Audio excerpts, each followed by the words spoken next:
Ladies, gents, and everyone under the sun, welcome back to another episode of the Container Podcast. Today, episode 6, and I'm with my good friends, Jacky. Yo yo yo. And Kyle. Hello. How's it going, guys? Pretty good. Yeah, pretty good, going well.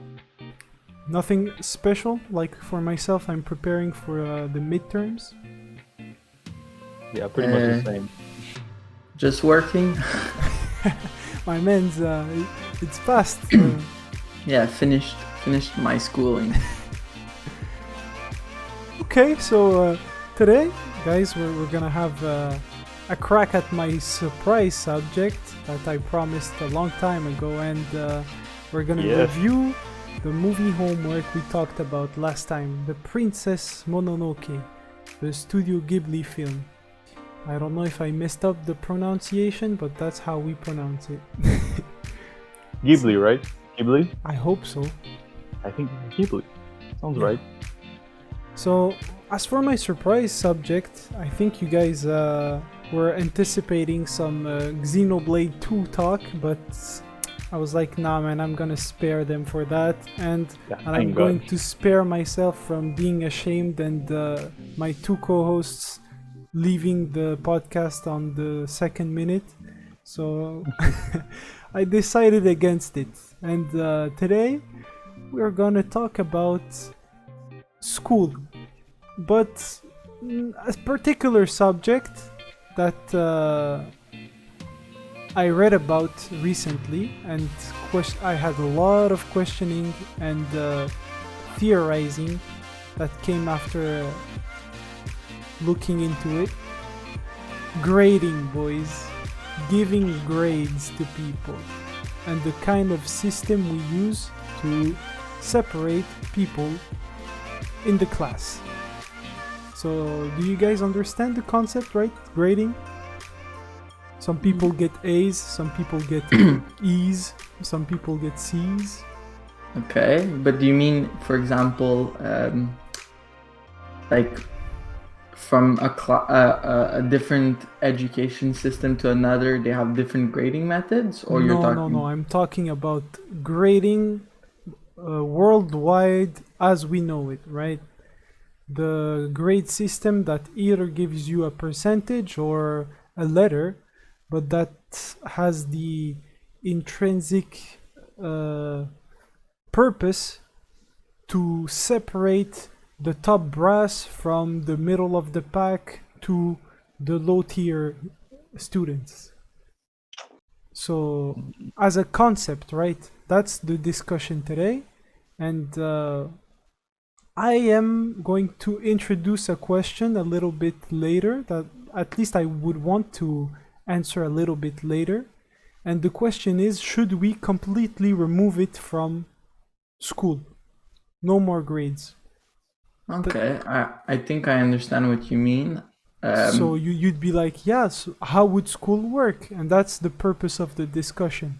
Well, but you see, before I like let you guys talk, right? I'm just gonna give you guys an example of why I believe grading as it is right now might be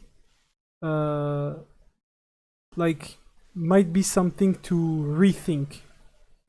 Like it should, at least in my opinion. And I'm gonna take an example of a physics class or a math class where the students are expected to solve a problem with a specific formula. Let's say I give you a classical physics exam where I say the car is at a stop completely at 0 meter per second square, like the speed is at 0, and it will travel for 4 seconds at a constant acceleration of 5 meter per second squared, let's say.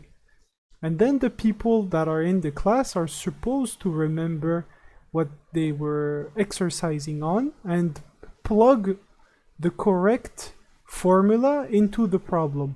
And usually when you have those kinds of information, you can directly take the formula that says that distance equals half the acceleration times time squared plus initial speed times time, right?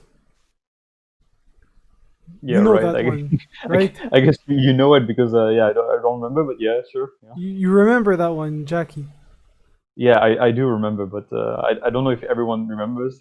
Yeah, I, but yeah, we were supposed like to say, okay, I have everything I need, right? I might have to uh, isolate one variable, and I'll get the answer, right? mm-hmm. But let's say you're a student that doesn't remember how to do that formula, right?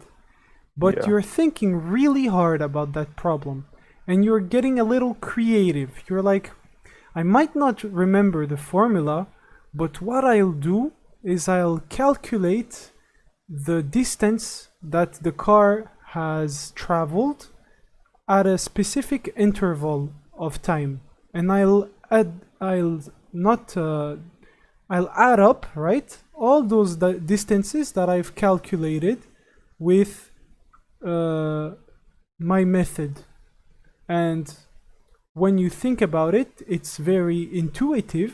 Like if you don't have a formula and you take your problem and split it in multiple um, periods, and you're like, okay, during period one, from 0 to I don't know what, like for 1 second, the car reached what speed and traveled what distance. And let's move on now from second 1 to 2 and second 3 to 4. And you see what I mean?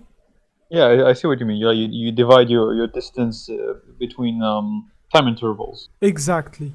Yeah, okay. You'd say, yeah, it's not good, right? Because as a teacher, I was teaching my kids how to do the problem with the distance formula that I talked about in the beginning, but he didn't do it. So I'm sorry, kiddo, but that's not it. You're not gonna have your points. But what the kiddo actually did was something that I think he was German, right? A certain Riemann guy, the Riemann sum, I think that's how we call it in English. He came up with that a couple of centuries ago. And the principle is exactly what the intuition of that kid had. And the answer is a pretty good estimation. It's not that bad.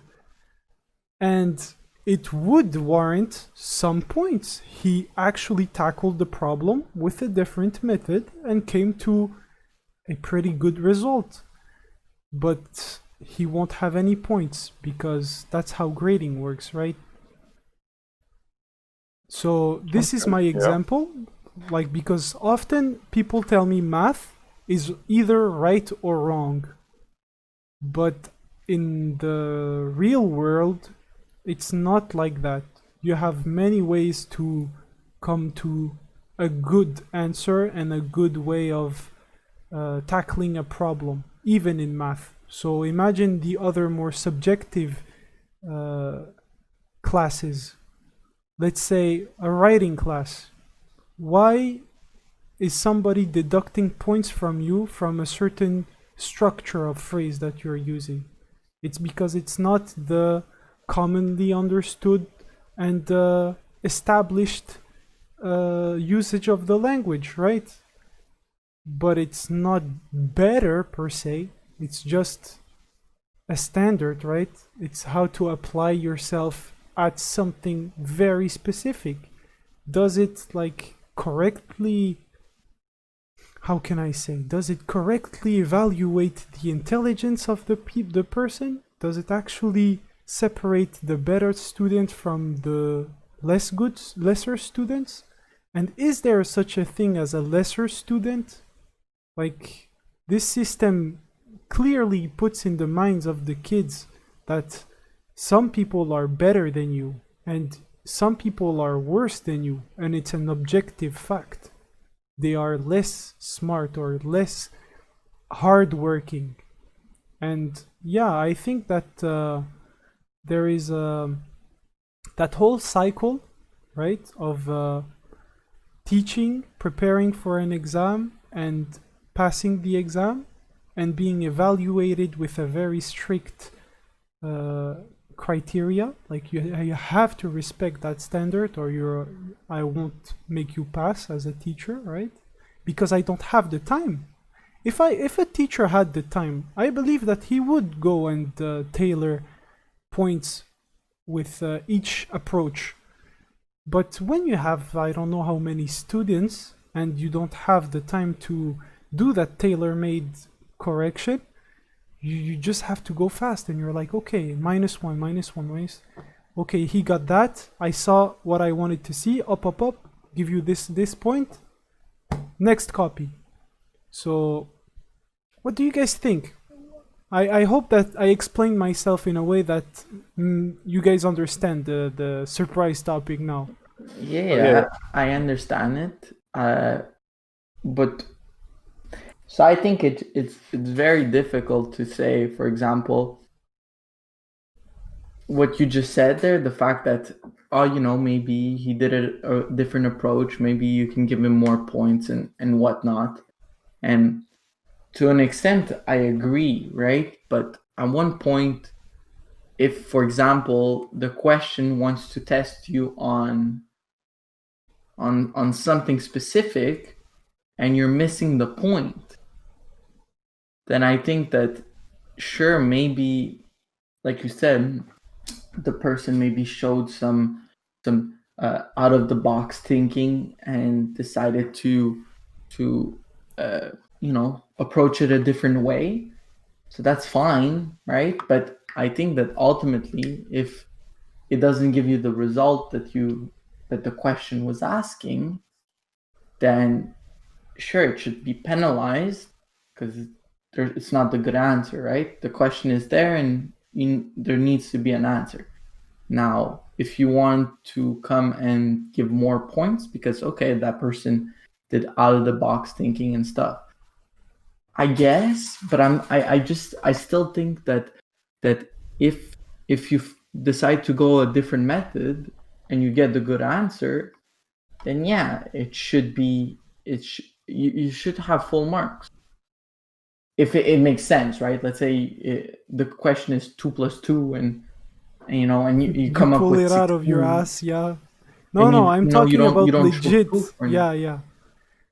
Then yeah, I think if he comes to the same answer, I think the person, and it's logical, like you said. He didn't just like say, okay, it's 2 and he got lucky, right? Or it actually makes sense, right? If for example he used something, we're talking about math there. I don't have any concrete examples, but for example, answer is 54, right? Yeah. And you come to the answer 54, but it's just because, I don't know, you miscalculated something or whatever, or what you used is just pure coincidence that you have 54 as an answer, like the answer should be, then again, I don't think the person should get their marks. However, if the person just found a different way, a different formula, decided to do a certain way, no problem.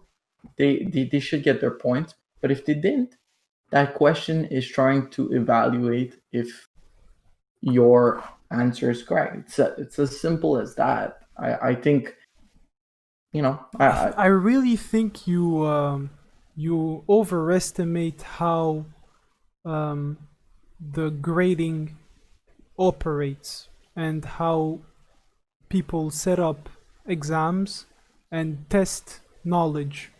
Like, I really do not believe that the least favorite course you ever did, right, Kyle? You could tell me anything about it, right? Something like very specific that you learned and that it's with you forever, right? Hey, I will agree with you 100% that a lot of the course you take, you instantly delete them of your brain after you finish. However, I don't think you're supposed to. I don't think school and grades and everything is supposed to carry you forward, that you learn every single detail. I think what they also want you to learn through math courses and history courses is different aspects. For example, math, logical thinking. Mm-hmm. For English and French writing or whatever, any language, that's a different part of your brain, different skills. So it just helps, it helps you, learn. If you ask me, Kyle, in university you had some courses and stuff like that. There's tons of them that I have no goddamn idea what the hell that course even meant or whatever. It's just a fact. But you But aced it, or at least passed it. yeah, but I think it just, all those courses accumulate and push someone forward in learning new skills, learning actual information, if you're going to that field or not, but also just learning, like for example, for English class or whatnot. Well, you learn skills that are going to be valuable for the rest of your life. Now, if when you're doing an exam, if for example you're writing and you have spelling mistakes and stuff like that, then you should be taking out points. Because for example, I was okay. After that, I'll let somebody else speak there. But I was never good with languages. Never was, and I had French courses, right? Mm-hmm. And which I'm supposed to be good at, right? It was one of my it was my second language. I should be perfect in it, right? I learned to talk to it when I was a year old. As soon as I could talk, I was talking it, and I did all my schooling in French. So I should be good at it, right? But I wasn't. But every time I would be penalized on, even if it was a math project or whatnot. As soon as there was French, you could be penalized on it, and you could have your points deducted. And I always almost lost every goddamn point. But I never found it was a bad idea. I always thought it was a good idea, because it even if you don't correct everything, at least it helps people to go on, and it forces you to read yourself over. And I think that's what Marx does. It helps you try to, it gives you incentive. For me it did it. Maybe for other people it's different, and I think it is. I think for people, they learn much differently. Some people don't need school to learn. I needed that. I needed, Mark, I know I needed it, because if a course was, hey, here's the stuff, learn it, and we don't test you, you don't do a project, or you don't do stuff and you're not marked, I'll be honest, I don't think I'd give 100% of my energy on that course and to learn. Thanks, Kyle. I really think that we'll have to remember these exact words, because I'm gonna come back on it, but right after Jacky's thoughts. Yeah, not only do I agree with Kyle, but I think for me it's even more intense, because I really think it's good that we have a grading system. And of course, when you speak about different angles to approach a problem, and it's almost, you speak about creativity when you when you resolve a problem. Yeah, of course it can be good, but I think it depends on maybe on what level at school you're at. Because I mean, when you're in elementary school or high school, I don't think it's the time just to be creative in your answers in a math test or a physics test. I think you should just stick to what you've learned and try to apply. Because in the end, like Kyle said, this is what's evaluated when you do your exam. They're not testing like how creative you are at resolving a problem. They're seeing if you're able to prove that you've understood what they taught you in the class. So for me, it's important that you have a grade at the end that can acknowledge that, yeah, you're able to take the information that we gave you, understand it, and apply it in a real situation. Well, it's theoretical because it's on a sheet of paper, but it's like a real problem solving situation when for example, when you're in math and they give you like your triangle and they say like, well, find all the angles or the length of the sides or whatever. But you see my point. let's have to say evaluate. you have two of the three angles, right? And then Yeah. someone uses an angle and a side to get the remaining angle, and the other subtracts from 180 Yeah. the first angles, the first two angles. You see what I mean? You see the Yeah, fact that no I one can was wrong? No, but I mean, of course, if you arrive at the same answer, of course, then and the method is valid. Gotta say this because, like Kyle said, if you're just lucky and you end up on the right answer, Yeah, I we're mean, not talking luck, right? we're not talking about that. Yeah, we're talking about you come up with the same answer because your calculations are right. Well, even though you come up with the same result, if you usually the teachers are going to tell you, well, use this method to find out this answer. And if they don't tell you, well, then of course, I mean, they're going to be lighter. I think when they're going to give you a mark, they're going to say, well, then you use this side to find the uh, the other angle. But in the end, for this example specifically, I think it would be dumb to find the length of one side of the triangle to find the angle, because if you know two of the angles, you just go with the simpler way. And this is one main issue about the example that you gave earlier, is that, well, of course you can go and divide the distance of the full length of the distance that you have to travel into small intervals of time. Of Yeah. course you can do that and it gives you an estimate, but it's not efficient. When you do that, you're losing a lot of time and you're not proving that you understand what was taught you in the class. So for me, it's, yeah, of course, the kid is creative and he's trying something new, but it's not efficient and it's not what we want.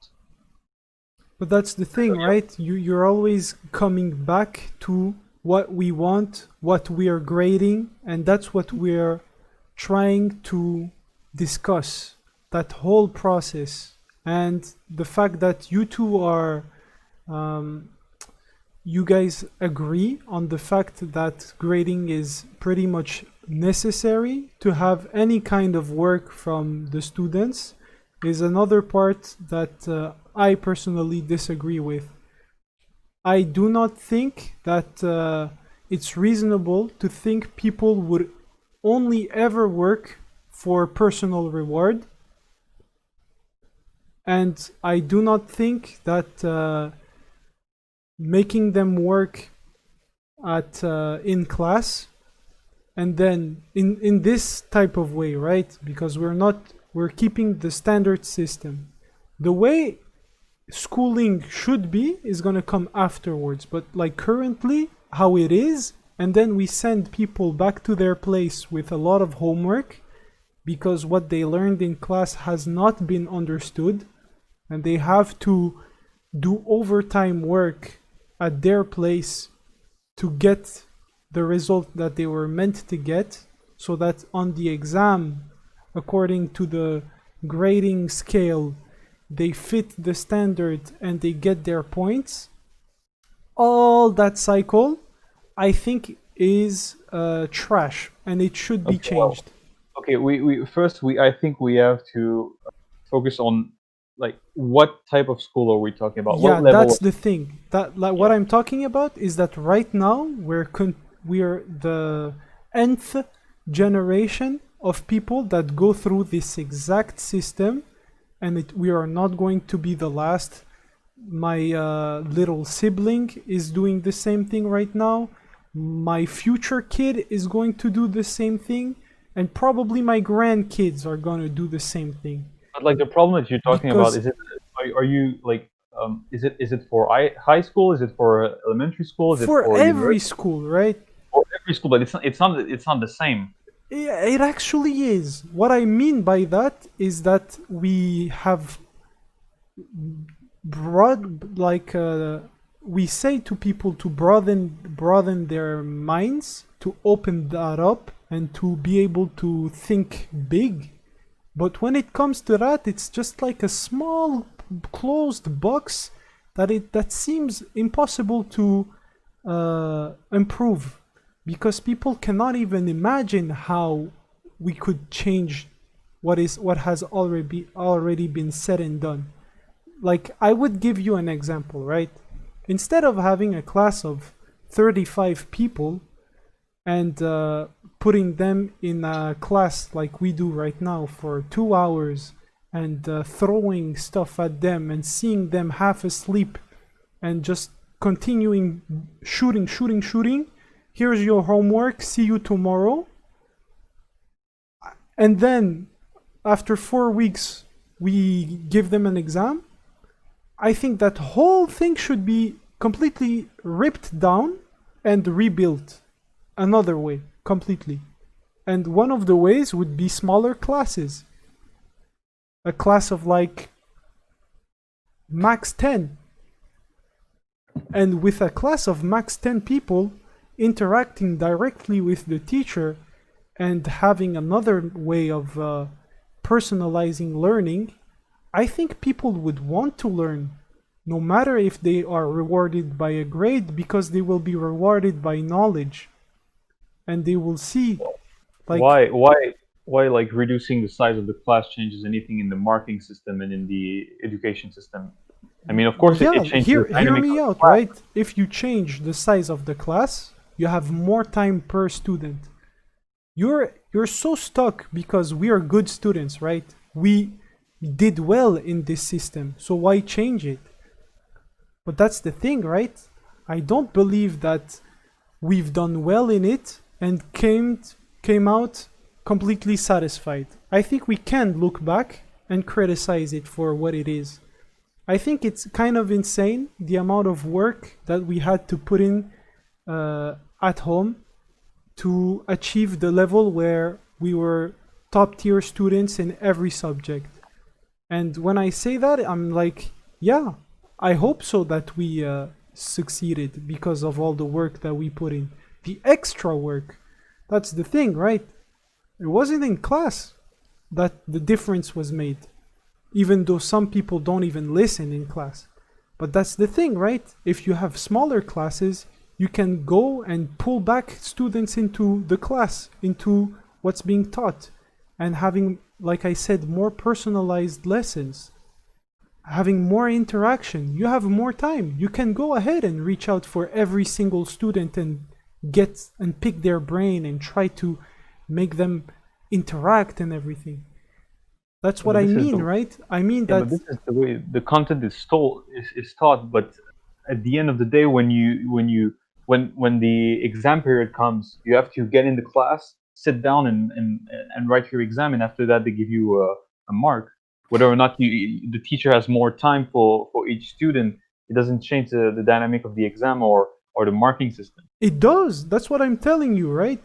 I'm telling you that the whole system has to change. So you have a smaller class, you have personalized teaching, you have, like, the fact that you have all that makes that the 10 people instead of the 31 that you wouldn't have the time to get down and personal with them and actually try your best as a teacher to achieve your mission, which is to make sure that they learn, that they pass, and that they actually remember what you taught them because they actually see the value in it. Most often than not, there are things that students found simply uninteresting and they are forced to learn.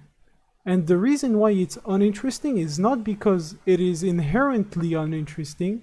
I think it's because of the way it's taught and because of all the work we have to do. We have lives outside of school, and a student that sees something that's going just to be added on top of it, just to make him slave to work even more, is going to care less and going to dedicate the headspace to have it for the exam and then auto delete. But a student that doesn't have that mentality and that approach to what's been taught because of the whole system changing, like, I think you put a lot of burden on the individual. And I think it's true that sometimes you need to do things yourself because the teacher won't be there to do the test for you, right? But what about the fact that people would be more receptive and that they would integrate the subject easier into their minds, and that when they come to the test, they're evaluated with a broader grading scale, so that in the end, they are not graded by the fact that yes, now you have understood better than this person, so I'm gonna put you in the A plus category and you in the B category, and now you'll have this amount of like points for reaching A plus, and we're going to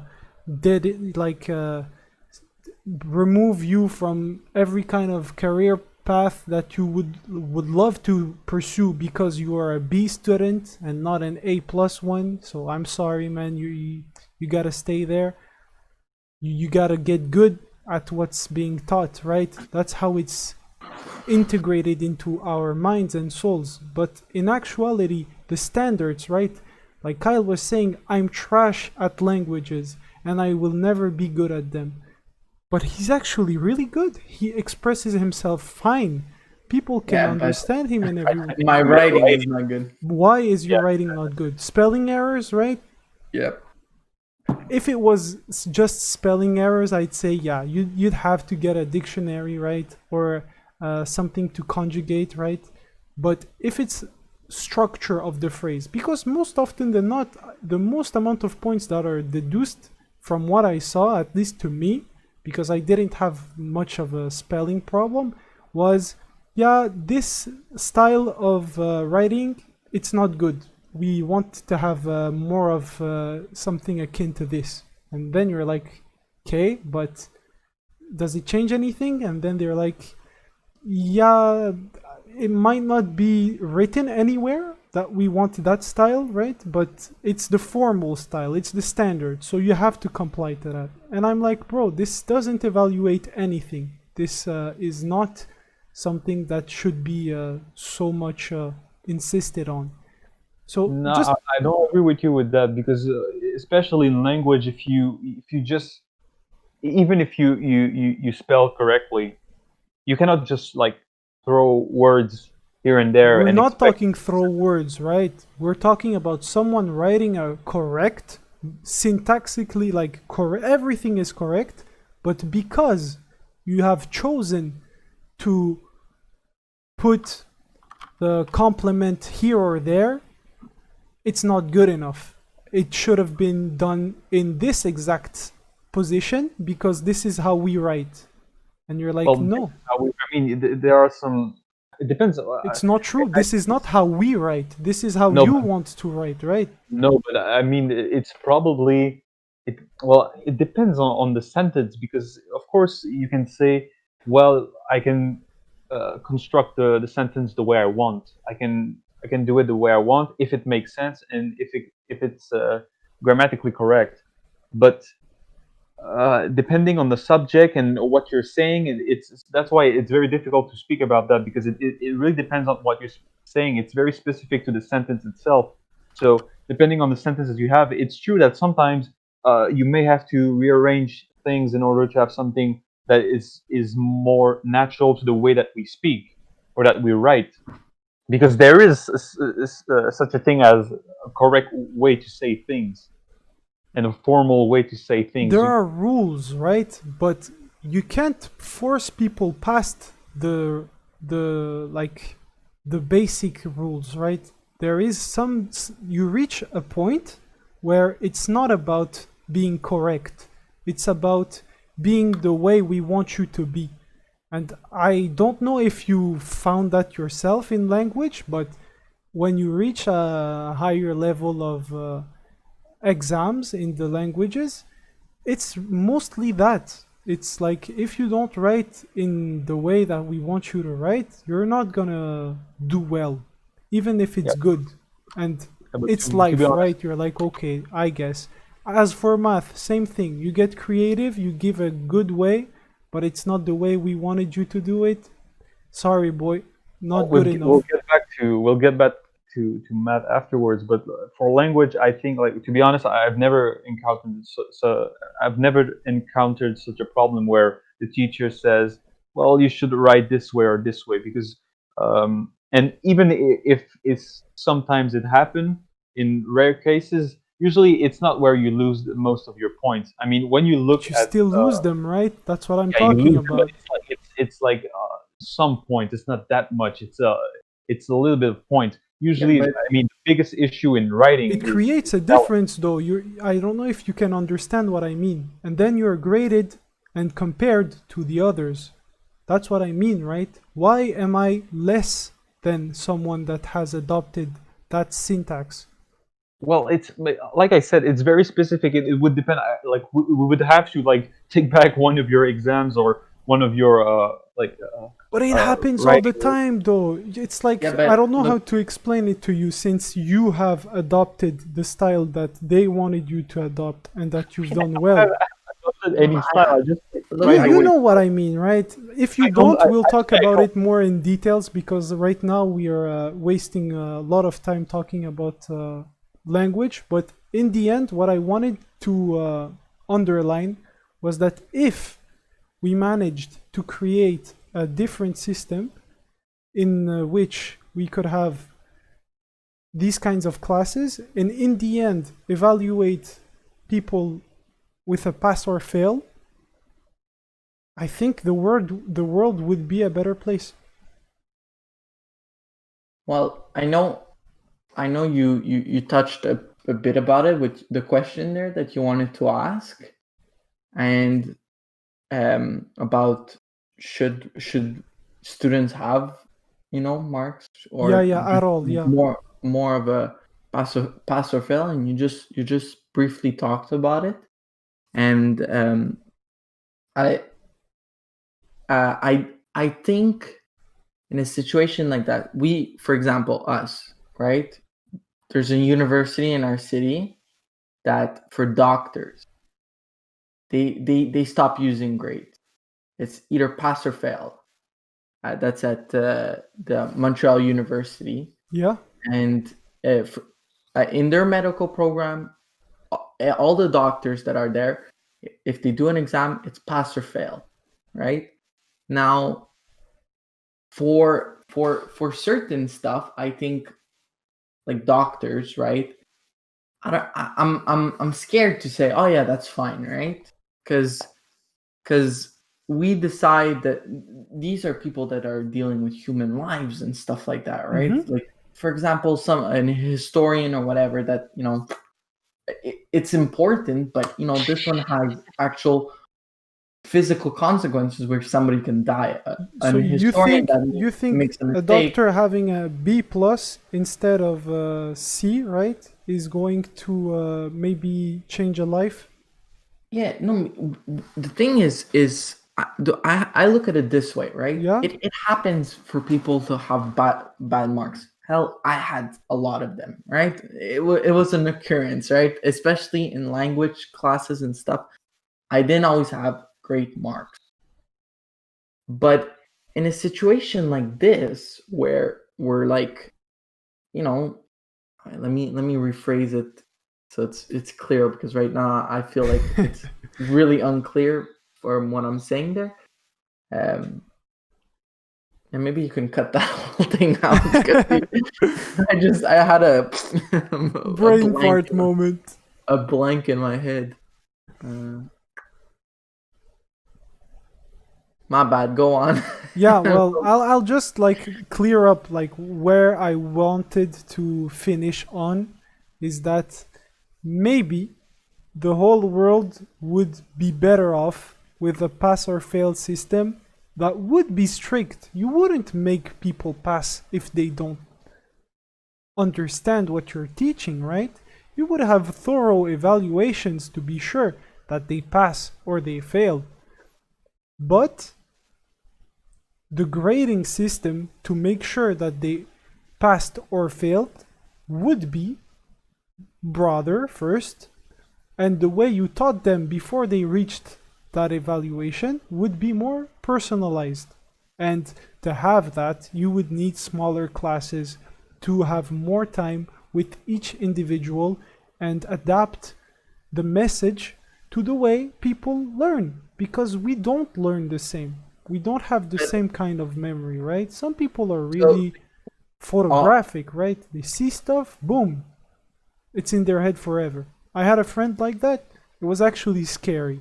He could be like on the morning reading the shit for the first time, and he remembered it better than you, that you were spending 2 hours the day before uh, memorizing it perfectly, right? So okay. yeah, that's So what I meant. piggybacking, writing on what you say, I do think, however, that right now any education system is not perfect, right? It needs improvement. And yeah, for sure, I think that we would benefit on having smaller classes, especially when you're younger, right? You I know, don't think it matters on age, man. I've seen but you see, the classes in person versus the classes remotely. The fact that now that we have remote classes and that the teacher some of the time wants to stay even longer than the actual time, and I stay there and we talk and I learn in that 15 extra minutes extremely more efficiently than the hour before. And you're yeah, like, yeah, absolutely. I And think I that's why I understand think, why, right? but you see, this is where I think I agree, but also disagree with you on it. I think, yeah, if we could, perfect would be one student, one teacher, right? But that's impossible, right? We need to find a way that that is more feasible, that is more, that more people can learn, and I think why we're maybe struggling and why I was talking about when we're younger, right? It's that when you're younger, some people have attention problems, or people they don't have the right attitude, or you know multiple stuff, right? Well, in school, I think, and this is where I think the problem lies, is that we keep, for example, people that excel, we keep them too much into this, like, all right, everybody has to advance at the same time. You go year after year. Yeah, there's the super savant kid that maybe jumps to university when he's 6 years old. I'm not talking about him.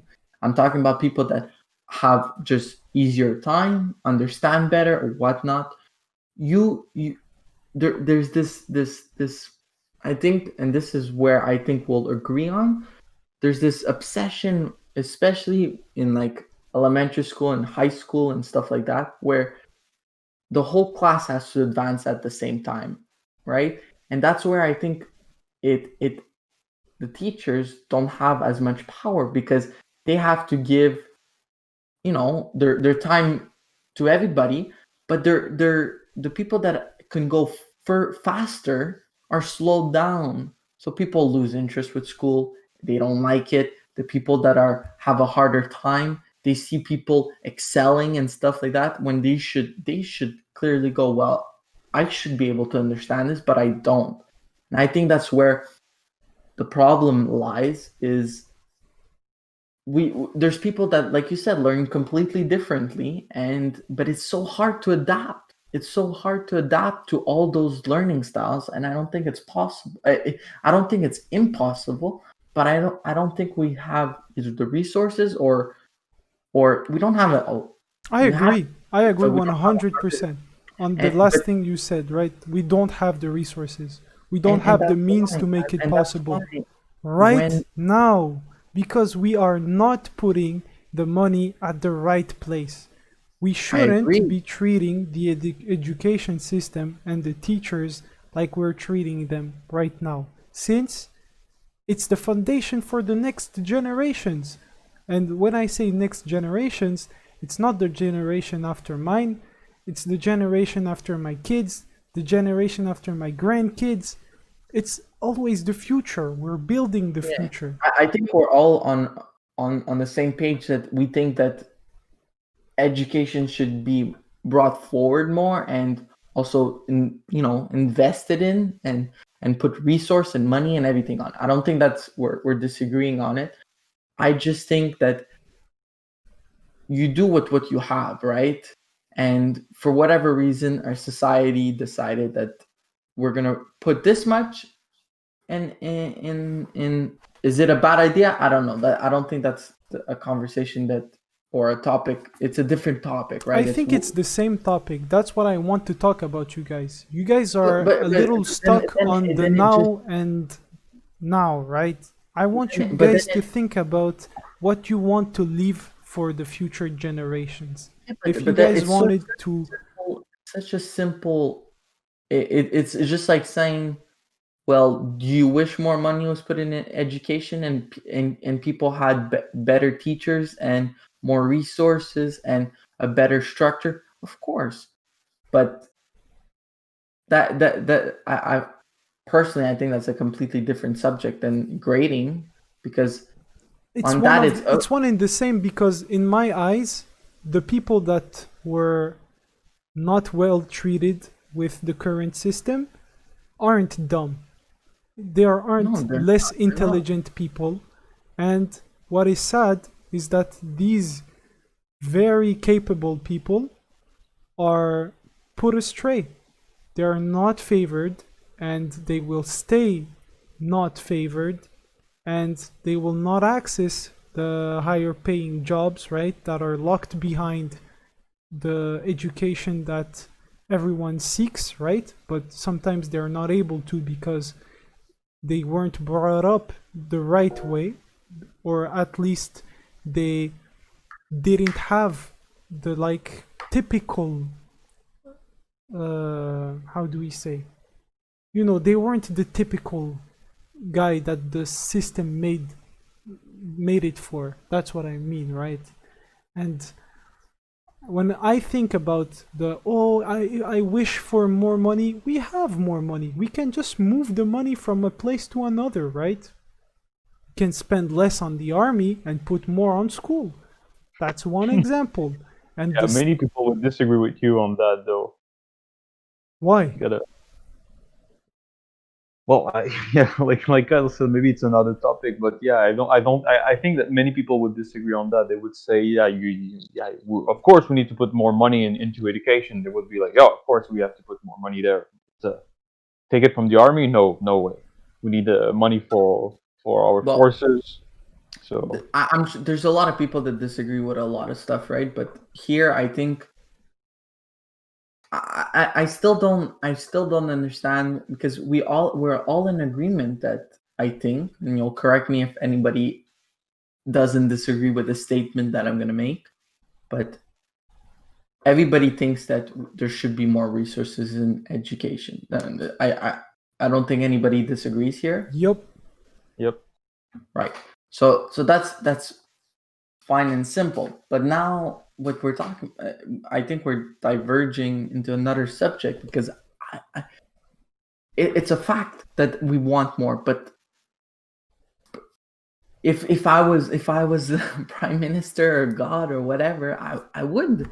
But we can't. Sure, we can talk about it and say, okay, maybe when we're voting, and that's a subject and everything. But I think if we want to go back to what the subject was pure grading and the way kids learn, and if it's useful or not, grading, I think we should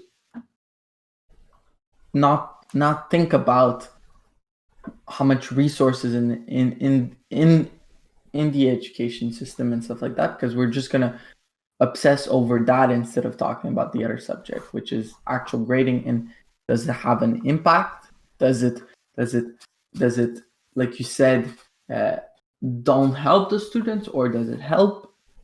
I think that's what we're more talking about. Yeah.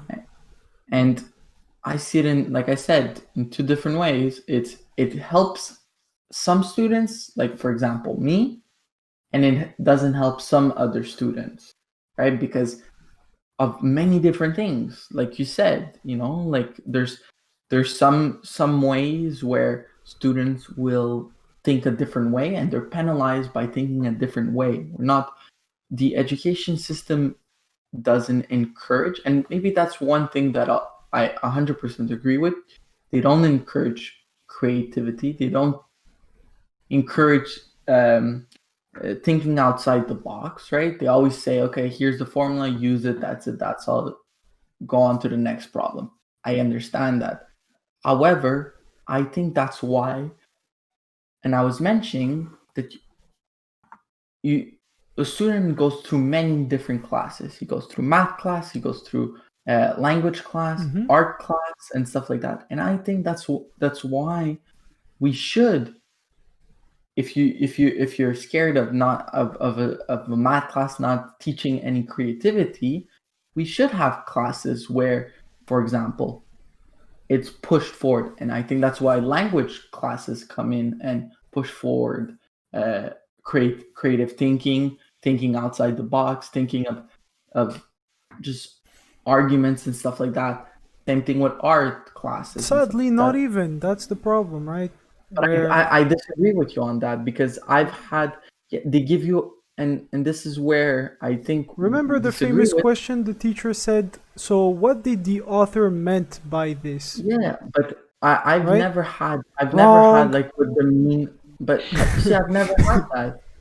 I've never had that experience. So maybe you could, every time I've wrote something or an argument or something, I knew deep down if it was garbage or not, right? If I was just saying something just to get marks or not. But if I had a honest opinion on something and I supported with facts, I don't have any memories of it being marked wrong and then going to the teacher and asking about it and then being like, okay, yeah, they're completely in the garbage, especially for creative writing.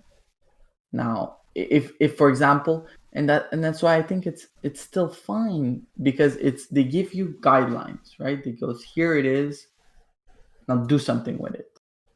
In the beginning, and that's why I know you said let's not talk about it, but that's why I think it's super important to differentiate elementary school, high school, and university. When you're in elementary school, the brain is developing, right? It's so full of potential, man. It's so flexible.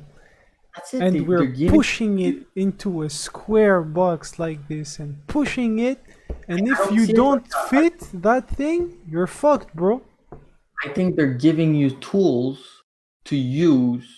So they're saying, look, this is how math is. Some stuff, I know it sucks, but some stuff is black and white. I don't think 2 plus 2 equals 4. You can't debate that, right? I guess, yeah, I guess. But the way you teach it, right? The way you approach things. Sure, you can. And the way you evaluate them, right? Because I can pull up a scientific study called School Grades as Predictors of Self-Esteem and Changes in Internalizing Problems. A longitudinal study from 4th to 7th grade, right? Those are the years we're talking about. The years where you need to learn the stuff that you're talking about, the black and white stuff. Well, the way we're teaching them, according to that study, is not the best. We can and we should strive to improve that. And I'm gonna link it to you guys, and I'm gonna put it in the description of the podcast. But yeah, I think that we are kind of like old people that refuse to change, and that's the problem. We refuse to see another way of living. That's no, but to be honest, I don't think it's we refuse to change, because me, I'm all up for a change. I agree with that. We should change, and like Kyle said, if we had the money to invest in schools, yeah, of course I would invest more money in schools. But the difference is that I wouldn't change the marking system. I don't think that the problem is in the marking system. I think the problem is in the way that things are thought at different levels of school. Because I agree with Kyle on that. Is that it's read the study. That's all I'm gonna say, right? I'm gonna read the study, but I don't think the problem is in the marking system itself. I think it Like, is. I think it's a combination of multiple things, and it's part of it. I do yeah, not but think it's a non-factor. I think like the kid who sucks and the one that doesn't work, and I mean they should be punished for that. That's the way But it's Why? but Why? Why should they be punished? harder. And if you do things better, why shouldn't you be rewarded compared to the other kid that doesn't do, like he doesn't do anything in the class? Why If doesn't he do anything in the class? because he's not disciplined. Why is he not disciplined? Why do I know his story? I mean, it's part parents, probably a part. That's what I'm talking about, guys. Do you understand the whole subject? I'm not talking about most people that made it through life, like us, right? I'm talking about the people that could have had a lot better future if only we had something that was better for them. Yeah, And we can't blame even any. for us, we could have been even better than this. And the reason why is because this study doesn't just tackle the people that had difficulties, it tackles the people that were having 100% after 100%. You develop other kinds of problems with these kinds of performances. Because with a system that rewards things as it does, when you face different things, it provokes different behaviors and stuff. Some people will say that they made it from A to Z without ever encountering any problem, right? Good for you. But just know that you are not most people. So I believe that if you're someone that wished that through his schooling things were a little bit different and that they would have liked a little bit more these hours in the day, which were most of our hours in the day, and not despise them, right? You reach a certain point where you're like, bro, this shit sucks. I just want to go out. Well, I wish that school would be the place where people would want to go. Why is it a universal thing that people say that school sucks? This is not normal. People should say, school is fucking amazing. I want to go there. I can't wait for summer break to be over so I can go back to school. That's the kind of But shit that I want to instill. I yeah, but want it's to not an everyone that can. education system that promotes actual education, right? I'll read the study. When you send it, I will read it, and I think we'll be able to discuss it because yeah, we've talked That's the about it for. problem, right? It's a surprise subject, so you Yeah. couldn't prepare for it, and it was No, a no, but big one. But I hope you liked it. yeah, yeah. Well, I did, and of course I'll read the study, and I think maybe we'll maybe come back to that in another episode. Like, but yeah, for now, for me, like the way I see it is that yeah, of course things could be changed, but I don't think it's in the grading system. And I will read the article, and afterwards we'll come back to it. So yeah. What about you, Kyle? yeah, I think I still agree with you that I think that it's not perfect, right? But I think for the moment, um, it's a system that works for the majority of people. There's some people that won't benefit by that, will have a harder time, and can actually like you said, damage them, not damage them, but I mean can not, it won't lead them to anything successful or anything because it's behind this wall, right? But Yep. I think now, and this is where it's unfortunate, but I think that we're slowly, and you guys can give your opinion on it, right? But slowly, I think that we're gonna leave this, like you said, this obsession with this education about with school. I think with COVID and everything that's happening, we're finding out that, hey, in school class they work, right? With some people they don't, right? But now with these online classes and these different approaches, I've had some teachers that instead of actually teaching, they would give you videos. You would watch it at home. And Yeah. then when you're in class, you do exercises and everything. You don't understand something, you go see the teacher. He explains it. He has more time because he's not actually teaching. He's letting his videos that he created do the teaching, and then after that he helps you with the rest. No, that's a good idea. I like the course. I found it interesting. I didn't see personally any dramatic changes on how I learned, but for some people maybe that they enjoyed that better, and I don't mind doing changes to that system. I don't. And if you could give me a different way, a different proven way to show that, hey, we're marking them, because I still think there still needs to be that quality control where not that the person understood what they were doing it, that they understood what was being taught. If for example you would just follow the course and then everybody passes, you go to the next one and ciao bye, well, there's a problem there because you're not there's no assurance Guarantee. guarantee that that person actually put in the work, or not even just put in the work, understood it. So I think that with the You new, understand, right? The separation between evaluating and grading people.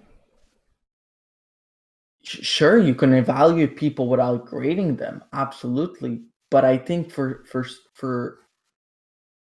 school, and when you're doing and processing hundreds and hundreds and hundreds of, not just hundreds, thousands and millions of students, well, there's a way that you're gonna have to, adjust it. If not, you don't. No matter even if you had an unlimited budget, it's impossible to give an education that is personal for each person, tailor made. But I don't think it's a lost cause. I think, like I mentioned, with these online classes, class taking being more and more relevant, and there will be maybe not schools giving courses, there'll be institutions that are separate that can give courses and help people, decide that, hey, you know what, I don't like the way that school teaches or I get whatnot, what you mean. and Yeah. then they can orientate yourself to different teaching. And I think that's why we're in a period of change. I think this COVID business with school and everything is bringing more positive in the future than right now the negative, because there is people that prefer in class. I'm sure I would. I don't think computer learning and like that would be good for me, but for some people it is. They have the course recorded at all time, so they could re-listen to the goddamn recording 80 times if they want, and they can communicate with the teacher, send messages, do meetings and stuff like that. So I don't think we're in this rut where we're gonna just.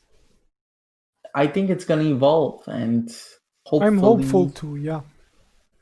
hopefully, it will allow people to have different ways that maybe somebody will do that. Like I said, different ways of teaching and ultimately different ways of grading. Like I said, we have a school here that changed their grading system completely, but you hear that and you go, okay, well, they have no more marks. It's maybe less stressful for them and everything. However, what they decided to do is, if you fail one class, you're kicked out of the program. So it just says, hey, look, we're not going to stress you on how much marks you have, but just don't make sure to fail. Because if you do, that's it. You have no more doctor career. Bye bye. You have to retake the whole year. So there's different approaches, and Yeah. you just have to see which is better. If you say to me, hey, Kyle, it's been proven that having no marks and just a pass or fail grade makes people learn more. Like you look at, because they actually do have marks behind that. You just don't show them to Exactly. them. You don't show it to them. If people are having better marks, then sure, go ahead. No I don't give a shit. But if they don't, if they're learning less and they're not as good, and they're not as if that's the case, you go back to the original. I'm not in any way, shape, or form married to the idea of we have to do it this way. Just show me a better way, and if we do have the resources, go for it, no problem. Well, okay, so you're a fan of having different approaches, and you like also having a proven approach. So that requires a lot of data, right? And what's cool about the approach that we have right now is that there is plenty of data and plenty of studies. So I guess that at least for the current one, you'll have that info. But for the future ones, we'll have to give them their chance, right? We should be open-minded at least to try them. And then if, like you said, we haven't won anything, we have actually regressed. I am also of the same, how do we say, of the same opinion that we should go back to what has the best results. And by best results, I mean more than just the academic marks, right? I mean uh, the retention, right? The dropout rates. I want to see everything, right? The if we can like measure, like some studies have made, Yeah, the amount of absolutely. self-confidence, the amount of happiness, the amount of wanting to come to school, right? It's something that we need to pay a lot more attention. Like I don't see many people talk about this subject, and that's why I wanted to put it on the table and have my good friends have a crack at it. So thanks a lot for your opinion, guys. Yeah, I think maybe we can now jump to our homework. So, what did we have to watch this week? Go ahead, Jacky. So this week's homework, movie homework, was from Momo. So it was Princess Mononoke. I don't know if you want to do a small description, or should I go? Or I actually would love to hear you summarize the plot. all right, all right. So okay, so Princess Mononoke. It's a film from Studio Ghibli, as we said. Ghibli. I don't know how people call it. Let's say Uh, Ghibli. Ghibli. Oh, yeah. I was sure it was Ghibli. So it's a film from Studio Ghibli. It was directed by Miyazaki. Legend. Hayao, yeah, Hayao Miyazaki, and it premiered in 1997 in Japan, and then maybe later in the United States and North America and Europe. So the plot. What's the plot? Um, I'll go neutral for the first minutes as I describe the plot, and then we'll go in more details. But basically, the plot is that you have this small village in the east of the world where this takes place, and in this village there is a young man called I don't remember how he's called. What do you call it? Hashigata. No, Ashitaka. Ashitaka. Hashitaka. So Ashitaka is a young man living in this small village, and he's doing, he's patrolling around the village on his horse, and then he comes across a mysterious creature, uh, which is headed towards the village and seems very dangerous for him. So It uh, scares all the living creatures away, right? It's a bad omen. way, and there's one guard in a watchtower that sees it from a distance coming out of the forest, and it just rushes towards the village, and then he fights with it a little bit, and he manages to kill it. And it turns out that this creature, because it's all covered in, I don't know what's it called. It's like a substance, like you see, it's an evil substance. This is what we could call It's it. like millions of worms are swarming Yeah, around the form an animal or something. dark larvas that are transforming his appearance, and then when the larvas just come down, you can see it is underneath a boar that has been you Possessed. think, yeah, possessed exactly by the worms. So But they this is aren't the actually worms, right? They're just like a visual representation of the transformation into a demon. yes, yeah, exactly. It's just evil stuff. You can see it just from Yeah, the, like, this is evil stuff. This is what it's meant to be. And this was apparently controlling the board. But anyway, so this is the end of the introduction, which then goes to like the inside of the village, and then during the fight, Ashitaka is hurt by the evil substance. It gets on his arm, and then it starts to hurt him, and he's not feeling well. And then he speaks to the whole lady of the village, the wise lady, and she tells him, "Well, you should go to the west of this village and find a solution for this problem." So then he goes with his it's not a horse, it's a, what is It's a it, it's like, deer elk. or elk. But yeah, it yeah, looks like a deer. But you might want to add that in leaving his village, he has to leave it for good. And he was the prince of that tribe, so they lost their prince. yeah, there's all these details of like the way things work in the village. And then he says he cannot say goodbye to anybody, and then his sister comes and she gives him this necklace and everything. So it's a very special scene because he leaves the village without saying anything, and he cannot look at the people, and the people cannot look at him leave, and there's no goodbye. So very strange atmosphere. But then off he goes with the deer. I'll call it the deer. Okay. Uh, that's the simplest way.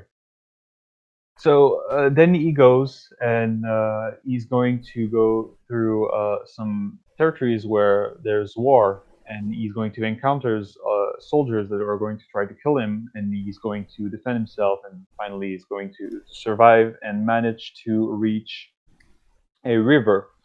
Uh, I don't want to go through Too the whole much in plot. details, yeah.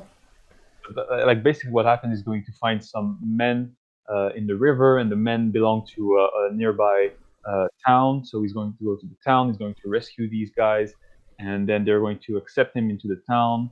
And then he's going to meet the people there, and then he's going to encounter during an attack. He's going to encounter Princess Mononoke, which is almost a legend the way they speak about her. But she's this princess living in the forest, and basically I think this is where you understand the whole dynamic of the city and the princess is living in the forest, and she wants to defend it from the people from the town, and the people from the town are trying to destroy the forest in order to what is it, to make iron. Yeah. So it's called Iron Town. And yeah, so you see how this dynamic evolves and eventually leads to war, and that's basically like the, if I had to summarize like the beginning of the movie, that's it. And then for the rest, I think we'll discuss the rest of it when we do our reviews. So you talked about the first scene in kind of great detail, but I just wanted to put like a little tidbit. Didn't you recognize a little something when you saw that chase sequence? Didn't it make you think about it? About something that you knew? That you already seen somewhere else? Well, if I have to be honest, like a lot of stuff that I saw in this movie reminded me of Breath of the Wild, the Legend of Zelda: Breath of the Wild. Exactly, and if you remember well, it was that teaser trailer where Link gets purchase. How can I say? You know, when someone goes behind you and tries to catch you by a guardian, right? And it shoots laser. Yes. And he was on his horse, right? And the twists and turns and the way the guardian comes into the forest, it's exactly like the scene where Hashitaka tries to take some distance between him and the demon. Yes, it's very similar, and even in the art style, it's. I mean, the whole journey reminds me of Breath of the Wild. Yeah, obviously, it's very So similar. yeah, that was a little tidbit. Anything else about that intro sequence? Did you guys enjoy something in particular? I think I can go ahead and just start with my review of it. Yeah. If Go ahead. Go ahead. I'll just start with this. From the beginning, um, I mean, as soon as you see the what's it called? You know, you see the first image of the mountain, Yeah. and then there's narration, and then it goes down, and then you go, okay, all right, And and you then hear the first notes, baby. Oh yes, my god. I think we'll have to come back to the music, but I'll say it right now, it was amazing. What an amazing soundtrack! But this intro was one of the best intros I've seen in all movies combined, not just in animated movies. I mean, in all movies combined, it was so interesting. They get you in the action so fast, and you understand what's at stake, and you understand what's the character of Ashitaka and what he represents for the village, and you understand all the structure very quickly. And then it's very mysterious when you see the boar coming with this warm substance, evil substance on him. It's mysterious. You're trying to understand what's going on, and without knowing everything, you're able to develop this curiosity for this world. And this is what's going to carry you, I think, for the rest of the journey, is the curiosity to know what's going on and what's happening, and it's going to be rewarded in the end. But yeah, so that first sequence, I have to say, for the intro, I think it was amazing. I don't know what you guys think about that, but for me, it was a great, Masterpiece. masterpiece. Gotta say. Masterpiece, simply. It was so good. Like when he left and took the memento from his sister, and no more talk, only music and the landscapes and him traveling. That it almost, like, I teared up a little bit. It was so beautiful, man. I was like, bro, this conjugates what is shown and what is heard and what is felt exceptionally well. It screams beauty. That's how I felt. As for you, Kyle, the intro sequence, how did you like it? I mean, I don't think I can say much any different than what you guys just said. I think I remember watching it because I've watched it when I was a lot younger, but I had trouble remembering most of it. So I think maybe, I don't know, 4 or 5 months ago I rewatched it, and it was, for me, it was like a new movie almost. Like, honestly, like, it was my first, because I was so young when I watched it. I knew it was good. I remember I really enjoyed it, but I don't think you can appreciate this movie when you're a kid. I really don't. I think there's stuff that just flies over your head. So I remember just starting it. Didn't really remember the start. So I was like, okay. And then, I don't know, it was just, every scene was just perfect. It was just perfect. It didn't give too much info. It gave enough. Because, sometimes when a movie starts, because it doesn't give you any info and you're lost halfway through, Yeah, you're like, who's that? I don't know who is. But this, I found, was perfect. They gave you enough information for you to be comfortable. You were comfortable with the character. You liked him. He seemed nice and everything. And then, but there was just this little bit of like, what's going on, that you really wanted to continue, and that's what I found perfect about it. Just every scene was perfection. especially the They beginning. nailed it so good. The animations, you were like, yo, this is a Yeah. real animal. This is a real guy climbing climbing some, how do we say, Ladder. ladder. I was really impressed. I was looking at the grass, I was looking at the trees, and I was simply taken aback by the beauty of everything. Truly it was amazing. And then it's me, I was like, wow, with an intro like this, it's just gonna keep going up and up, and it does. I mean, this is the intro, and then as we said, he goes through this country of at war, and then he's going to meet this strange old man that is going to give him a little Very bit. sympathetic, right? Yeah, he's very nice, and he's giving like this information, and he helps him. And then off he goes. Well, we'll maybe come back to him because he comes back later in the story. But then there's like there's a sequence where we shift the perspective, and we go to these people working their way up the mountain, and they're attacked by these wolves, and then some of like what are they called? I don't know, but like the people, and they have some livestock on which they carry everything that Yeah, they need. oxes, I think. Yeah, ox, exactly, and everything falls off the mountain They were during the transporting fight. rice. Yeah, rice. Yeah, Yep. right. That's right. So, and everything just falls, and then you kind of see what's the dynamic between these people and the wolves, and the mysterious girl that's riding one of the wolves. And then some of the men fall in the river, and they go down the river, and they meet Ashitaka that comes with his deer, and then he meets them and he saves them from drowning. He saves two men, and then they go through the forest with him, which is Can not we something. talk about how Lady Eboshi answered to the question, the man that fell down, what should we do? They're dead. There's nothing to do. And then when he comes down and sees that they're still breathing, right? He tries his best to save them. And when they go through the forest, you also saw some inspiration, right? Oh yes. I mean, when you see those little guys with the rotating heads, and they look like stones, but yeah, it reminded me of the Koroks in Yup. Breath of the Wild. Yeah, it has the same atmosphere and the same.